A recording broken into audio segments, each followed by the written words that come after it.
Hello everybody and welcome back to a lecture series. I'm Ted, your host, and for this lecture we are going to continue right along with our discussion.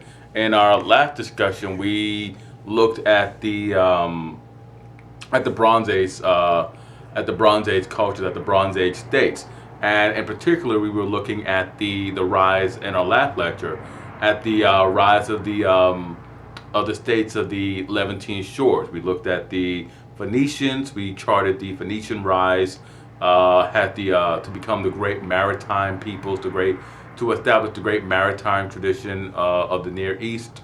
We looked at the Philistines, and we saw how they sort of came in, sort of bounced around before they finally found a home.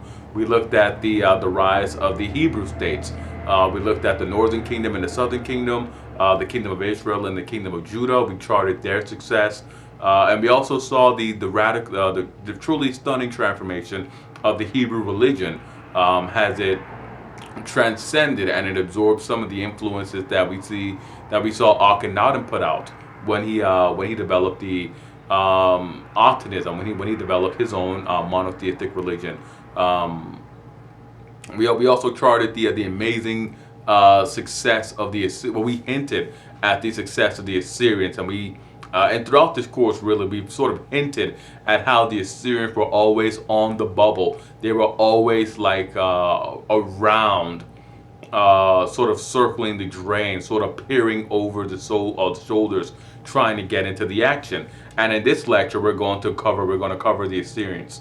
We're going to devote a full lecture to the Assyrians, and they proved themselves more than worthy heirs to Sargon, in my opinion. But we'll get to all that in our lectures. And let me begin our lecture by saying Assyria emerged after the Bronze Age collapse as an unlikely contender for the overlordship of the Near East.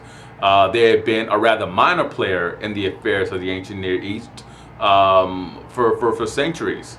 They were a people always on the periphery, never able to make things work, though. And with the collapse of the Bronze Age, all the doors for empire building, all the barriers were removed.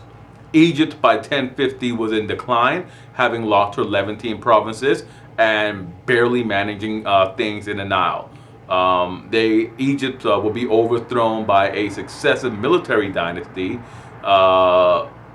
that would emerge from the west, from what the Egyptians called Libya. Dynasties 22 through 24 were really just Libyan overlords, warlords who ruled from the Nile marshes. Upper Egypt was ruled by foreigners. The Upper Nile, I should say, was ruled by foreigners. Upper Egypt was still wasn't really fragmented, but they weren't in a position to project themselves just yet, to sort of overthrow the Libyan invaders.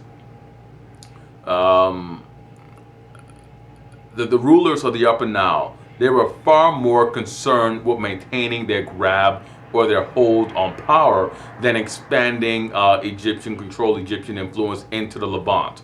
The Libyan dynasties were also hamstrung by the fact that Egypt has no iron deposits, nor does Egypt have easy access to sources of iron. The lack of iron and the precarious situation removed Egypt's rulers, to the new Libyan dynasties, from contention. In Mesopotamia, Babylon was divided, with the native inhabitants and the Chaldeans. And the Chaldeans were the Semitic group, this group of Semitic speakers who sort of overlaid themselves, had the military elite over the cities of Mesopotamia. Babylon did not have access to iron, and Babylon was divided along the same lines as the Egyptians. You had this new elite, the Chaldeans, who simply could not project themselves to sort of become the great imperial peoples of the ancient Near East. Um, they were mainly simply an overlay over the pre-existing apparatus. Now the Assyrians were, to their great benefit located next to great iron deposits. They had the Zagros Mountains to the east. They had the Armenian highlands bordering them, and most importantly, the Assyrian kings had pursued for centuries a policy of attempting to gain control over both the upper Tigris and the upper Euphrates rivers. It was a long-standing goal to drive west and to take the Al Jazeera grasslands and then to push on to the Mediterranean Sea. The Assyrians had the same imperial ambitions that all of Sargon's heirs had, and that was to simply control the trade routes and to reap the benefits of empire. The Assyrians knew that by gaining control of the upper rivers and that by gaining control of the eastern or the northern coastal cities of the Levant, that they would now have sufficient pressure to bring the cities of Mesopotamia, the cities of ancient Sumer and Akkad, what we can now rightfully just call Babylon, the cities of Babylonia, under control. They can use that to sort of establish Assyrian hegemony over those cities. Now, the Assyrian plan, of course, caused friction between Babylon and Assyria, and this friction was present for centuries. It also explains why the Aramaeans rose to prominence in Babylon. The Aramaeans they crossed the desert on camels in these large caravans. They bypassed the Assyrians altogether. It sort of illustrates that the Babylonian-Assyrian conflict wasn't just hegemonic, it was also cultural. The Babylonians were in no position at any time to simply bow down to Assyrian desires, and they would oppose them at every step of the way. Now, in the wake of the Bronze Age collapse, the Assyrians were in a position to sort of dictate the social, economic, and political destiny of Mesopotamia. This was a galling thought, really, for the Babylonians. The Babylonians, of all people, viewed the Assyrians as interlopers. The Babylonians really came to view themselves as the true and the legitimate heirs of the Sumerians and the Akkadians, and as such, they viewed the Assyrians as a backwater group of rubes who did a bad job at poorly imitating them.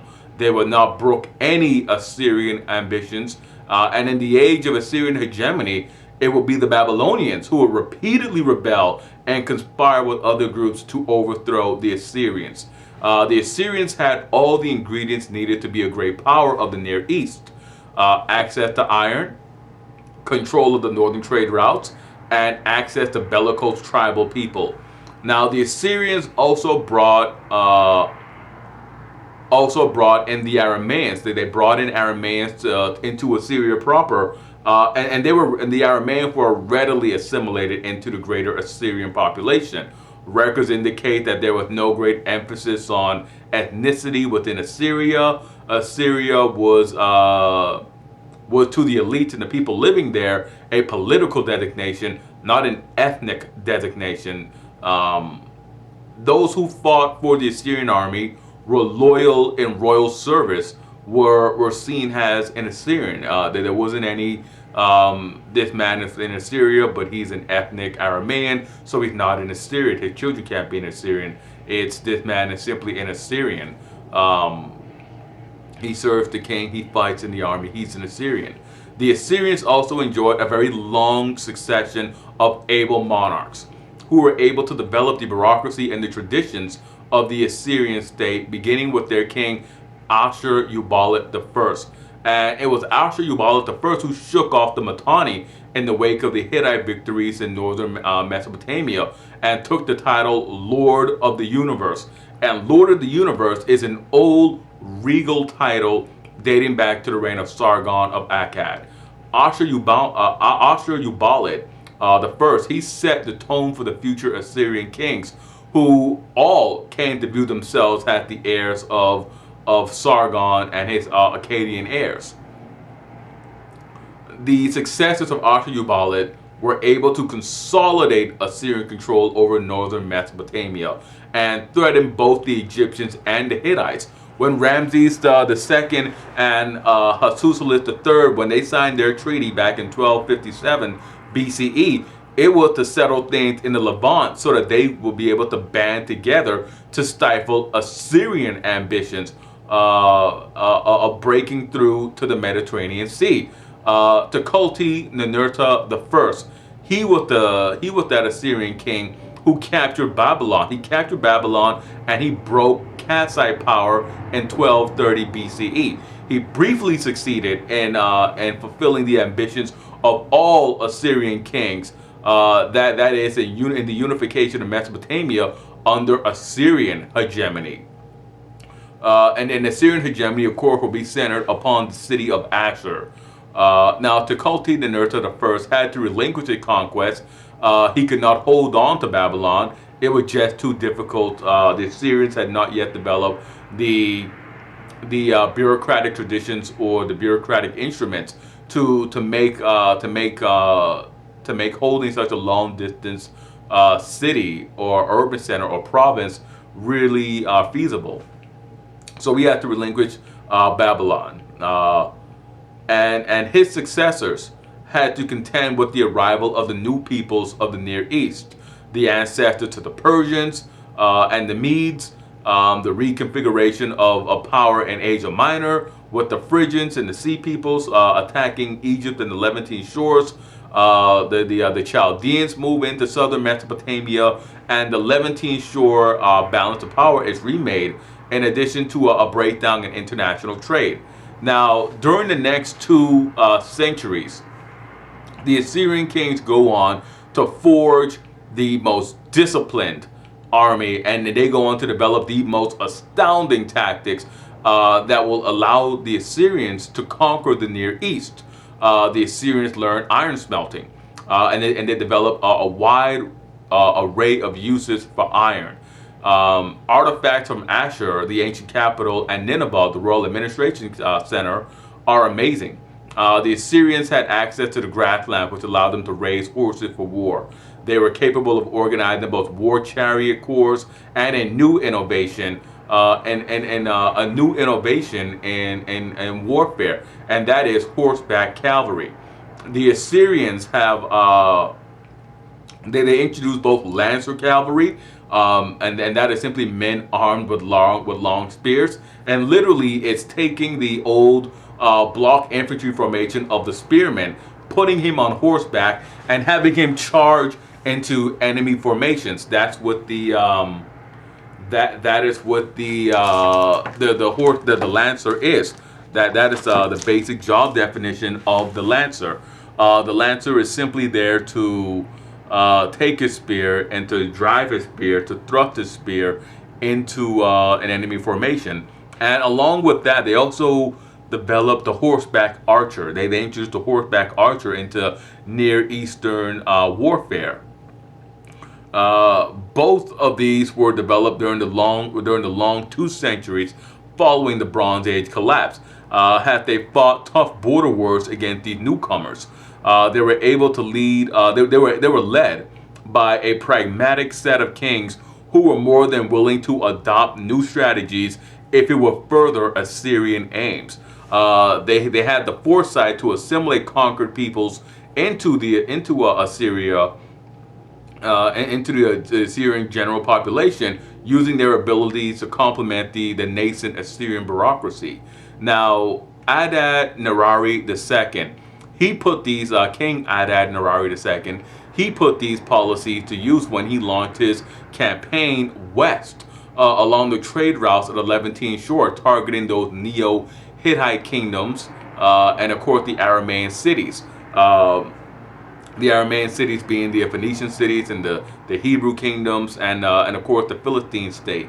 Now, it was this king who also pushes east into Babylon, and he brings much of Mesopotamia under full Assyrian control. The Assyrians launched campaign after campaign against these regions, simply wearing down their opponents, imposing tributary treaties on the states, harnessing more and more resources. The Assyrian kings also organized massive raids using their army that sweeps in and rounds up livestock, crops, trade goods, and people. All of these resources, and the people are the resources, are resources as well. All of these are sent back to Asher, and the people are put to work by the Assyrian kings. Now this is the conflicting legacy of the Assyrians. On one hand, they are seen as extremely tyrannical and destructive by their victims slash opponents, but they also promote trade, industry, and agriculture. They were very conscious in instituting the type of policies and procedures and reforms that would promote industry and trade and agriculture. They were very much geared toward the economics of the broader region. And they were more than willing to relocate subject populations into the Assyrian heartland. And that relocation was forced most of the time. It wasn't as though the people simply decided that they wanted to all of a sudden become Assyrian citizens. That was not the case. The bulk of this was simply the Assyrians forcing people into migrating. Now, the imperial policy of the Assyrians continues. The Assyrian king Tiglath-Pileser III, he begins the history of promoting the royal image by commissioning great public works, and then these works largely depict him and subsequent Assyrian kings hunting lions. Tragically, the Assyrian kings would play a major role in the extinction of the Asiatic lion. There were also very detailed reliefs of the Assyrian army on campaign, capturing cities, laying siege to cities, and putting down rebellions. The reliefs are accompanied by cuneiform texts that echo the official policy of the Assyrian kings in regard to projecting their strength. The Assyrian works were also supported by the written accounts of the subject peoples who were really left the very vivid accounts of the terrible punishments that the Assyrian kings doled out. Nobody played nice, I should say, in the ancient world. Vengeance was the currency of the day. Cruelty was the currency of the day. The Romans, the Persians, the Macedonians, the Egyptians, all of these peoples could be cruel. The Hebrews could be cruel. There are Hebrew inscriptions that state that the king is supposed to receive 1,000 foreskins from conquered and subjected peoples a year. Not 1,000, 100 a year. The Hebrews were known to commit genocide against peoples, completely eradicating peoples that they encounter and when they invaded the land of Canaan. Nobody played nice, and the Assyrians they at least presented this image of delighting in cruelty and terrorizing their subjects. And there is this unmistakable tone of delight in terror and cruelty in the Assyrian inscriptions. This was the general policy of the Assyrians. They flayed, they beheaded, and they burned alive. Sometimes they would wall people up into they would sort of brick people up alive in walls. They would wall people alive. This policy was used to cow or attempt to cow subject peoples into obedience, and it failed. It failed to intimidate subject peoples. It failed to stifle the rebellions that they were increasingly being faced with. Now, this policy, along with the policy of forcing deported peoples into sort of relocation settlements, really forced the Assyrians to have to contend with more and more rebellions, and these rebellions became more coordinated over time. They were larger, they were stronger coalitions, and coalitions that the Assyrians could not easily defeat. This is borne out by the Battle of Karkar, where the Assyrian king Shalmaneser III, he ran into the coalition of 10 Levantine petty kings, and he was defeated. Karkar checked Assyrian power for a generation. The Assyrian armies from then on would have difficulty drawing new recruits, and the kingdom was rocked by internal disorder. Now, Tiglath-Pileser III, he seizes power and he reestablishes order, and it's under him that the Assyrians will begin to rule more methodically, rather than plunder the neighboring states for resources and personnel. The royal bureaucracy is expanded, and the Assyrian kingdom expands, and is finally able to realize the territorial ambitions that the Assyrians had nurtured for centuries. The Neo-Hittite kingdoms are next. The kingdom of Israel is the next. The Aramean cities are next. Southern Mesopotamia, the Phoenician cities, the kingdom of the Philistines and of Judea, they're all turned into client states. The Assyrians imposed a regularly collected tribute on the subject peoples that is collected in silver. So again, silver is in high demand. Silver is in high demand and must be in great quantity because everybody is collecting their tribute in silver. The Assyrians are collecting their tribute in silver. So from that we gather that silver must have been in just great demand all around. They forced the states of the Near East to develop their institutions to be able to meet the obligations of paying that tribute payment in silver.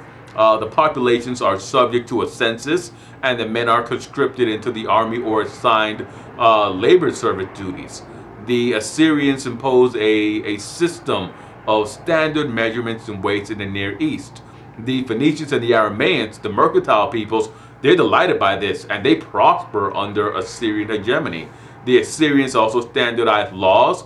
They bring justice to a more uniform pattern across the Near East. They improve road networks. They station garrison along with inspectors who are to supervise the local dynasts. They do a good job at building on the achievements of the previous imperialist powers. The patterns and the behaviors of people like the Egyptians, the Babylonians, the Hittites. It's a reorganization of the first order. Now the Assyrians, they also reorganized the royal army, increasing the armed specialization. Under Tiglath-Pileser III, the Assyrians expand into the Levantine shores. They gain access to the Mediterranean and into Asia Minor, first to conquer the Neo-Hittites and then to contest the Phrygians and the Cimmerians, who migrated from Central Asia into Asia Minor. This becomes a bleeding ulcer, a recurring problem for the Assyrians. The Assyrians also have to come to terms with the Egyptians and the cities of Mesopotamia centered on Babylon.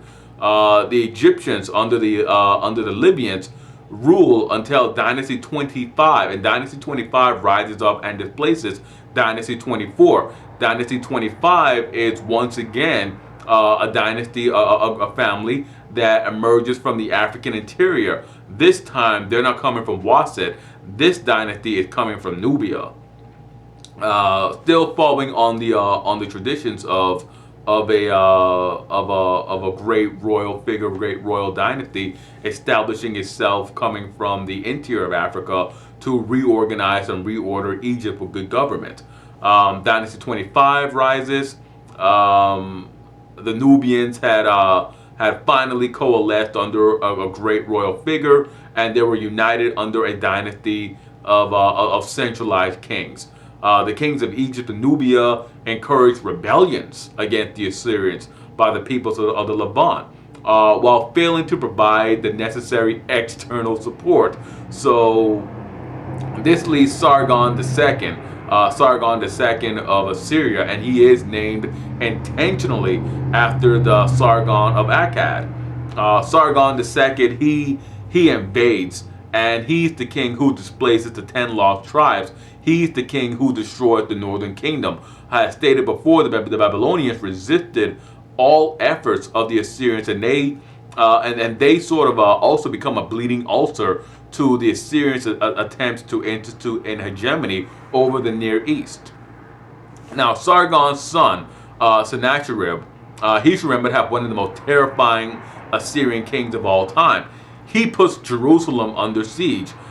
he heads off into Egypt, and he is defeated before he could reach Egypt. But he has Egypt in his sight, and he does not succeed in capturing his target.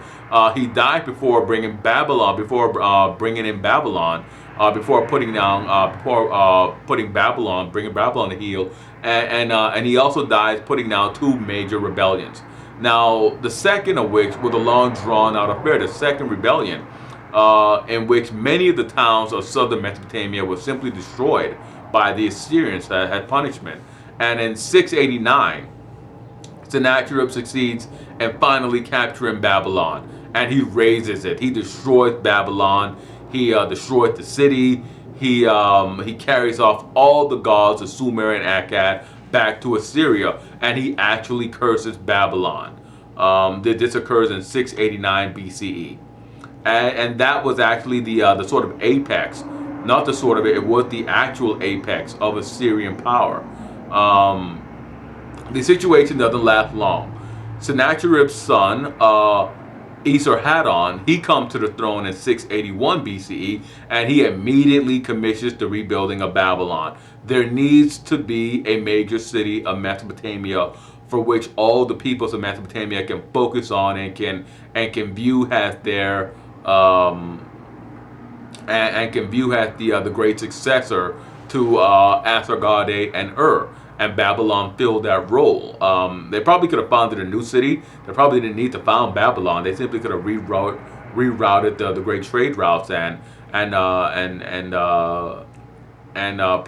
pretty much secured their own hold in the region by controlling this new major city, this major economic, social, and intellectual center. But he comes in, Esarhaddon, he comes in, he rebuilds Babylon. And Babylon once again emerges as the commercial, economic, and social heart of Mesopotamia. Babylon is restored under a pro-Assyrian puppet king, with an Assyrian inspector general to supervise him. Esarhaddon also continues the Assyrian presses in Egypt. He conducts a combined naval and army invasion of the Nile River Valley. He brings in the Phoenician fleet, and he crosses the Sinai with the Assyrian army, marching down through the marches, defeating the Nubian kings, occupying Memphis, occupying Waset, and driving the Nubians back into a Lower Nubia and incorporating Egypt into a larger empire for the first time. That is simply an astounding military and bureaucratic achievement. It is an accomplishment of the first order for Esarhaddon. Now, the Assyrians don't hold Egypt for long. Shortly after Esarhaddon's death, his son Ashurbanipal II, the last of the great Assyrian kings, faces a great rebellion in Egypt and has to give up Egypt in 663 BCE. During Ashurbanipal's reign, the great library at Nineveh is finally completed, and Nineveh really becomes the great administrative center of the great Assyrian Empire. Ashur, the city of Ashur, is still without a doubt the great royal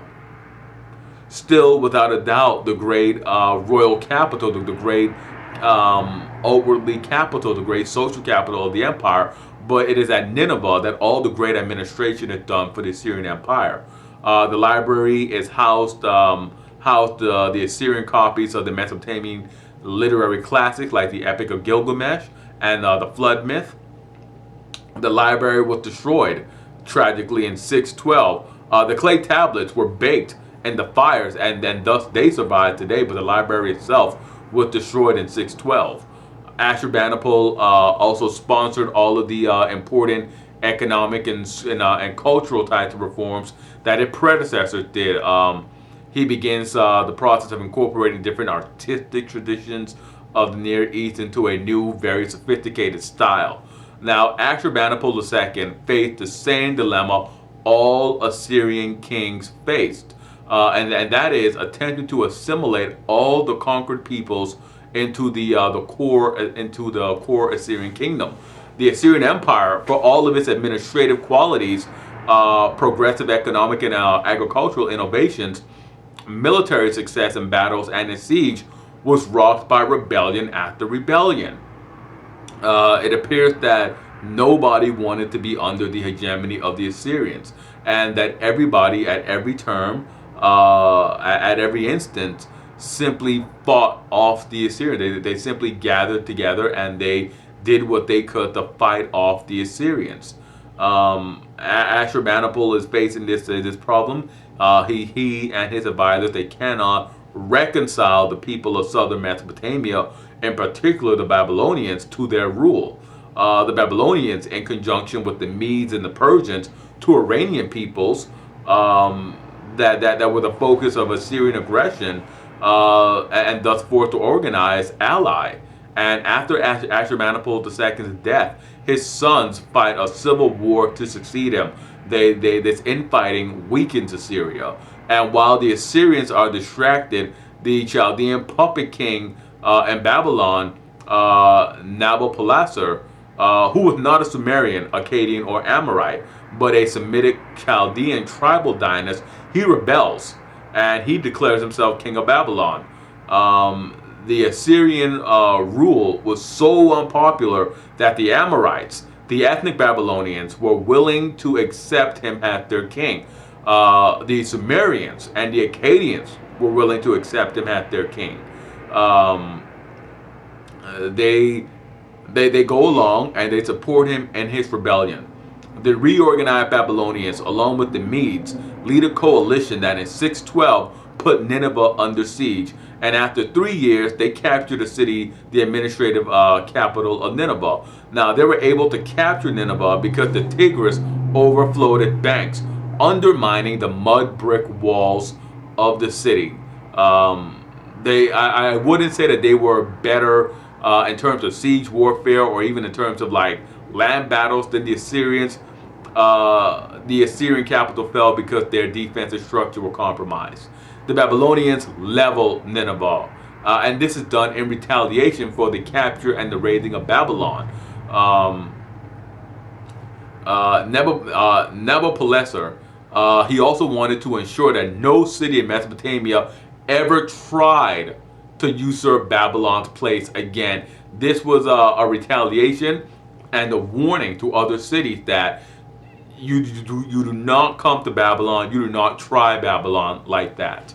Now, the Neo-Babylonian Empire that succeeds the Assyrians makes sure there is never another urban rival capable of challenging Babylon and Mesopotamia. The Medes, they succeed at the great imperial people over the Near East, but the Neo-Babylonians, they succeed in largely shaping the destiny of Mesopotamia, and thereafter just sort of be they thereafter just sort of serve as watchdogs on Assyria to make sure that Assyria never tries to reclaim her former position. Now, while the Assyrians have this evil reputation, they achieved a great deal. They united all of the Near East. They broke down local resistance to reform. And they also spearheaded this relocation policy that will be used by successive Near Eastern polities. They ordered the Near East from a single administrative center, something that had never been done before. They made the task of the Persian kings infinitely easier, as they were pretty much described as an easy act to follow. They were loathed by their subjects, and because of the brilliant job they did in developing trade and acclimating people of the Near East to centralized rule, they really just sort of did all of the heavy lifting for the Persians. Literally everybody following the Assyrians benefited from their amazing reorganization and their amazing achievements. We will break here. And thank you all for watching.